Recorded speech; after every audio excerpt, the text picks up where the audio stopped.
তো আমি আজকে সকাল সকাল উঠে পড়েছি কাজে যাওয়ার জন্য, ফ্রেশ হয়ে ব্রাশ ট্রাশ করে চান টান করে আমি রেডি হয়ে গেলাম পুরোপুরি, কেননা আমাকে কাজে যেতে হবে। কাজে যাওয়ার জন্য আমাদের এখানে গাড়িটা মোছামুছি হচ্ছে, দেখো আমাদের হাওয়াই জাহাজটা রেডি হচ্ছে, তারপরে আমাদের এই হাওয়াই জাহাজটা করে আমরা কাজে যাবো। তারপরে তোমরা ভাবছো যে আমি এরকম দাঁড়িয়ে আছি কেন, সত্যি কথা বলতে জানো তো প্রচুর মন খারাপ হচ্ছে মায়ের জন্য। আজকে আবার 15টা 20 দিন হয়ে গেল যে মায়ের সঙ্গে কোনো দেখা নেই।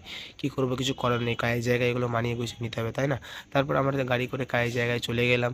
কাজে আসার পরে কাজবাজ কিছুটা করার পরে এত খিদে পেয়ে গেছে লিটারালি যে তোমাদের ঘরে বলে বেরোতে পারবো না। 9:30 থেকে 11:30 বেজে গেলো, কোনো খাওয়ার জন্য না। তারপরে পাক্কা 2টোর সময় এখানে আমরা একটা হোটেলে এসে ভাত পেলাম। ভাত টাত খেয়ে, তাও দেখো সবজি ভাত, 40 টাকা প্লেট। কী করবো, কিছু করার নেই, কাজের জায়গায় একটুখানি ডায়েট করে চালাতে হবে নিজেদের করে, তাই না? কাজ করতে এসে খেতে নেই। তারপরে আমার বাড়ি যাওয়ার পথে এখানে দেখলাম দাদা বৌদির হোটেল হচ্ছে, দাঁড়ালাম একটু দাঁড়িয়ে লোকজন দেখে। তারপর গাড়িতে বসে বসে আমি ভাবছি যে কী করবো, আমাদের অকাত নেই এই দোকানে খাওয়ার মতো। যাই হোক, আজকে এই ভিডিওটা তোমাদের কেমন লাগলো আশা করছি ভালো লেগেছে, কমেন্ট করে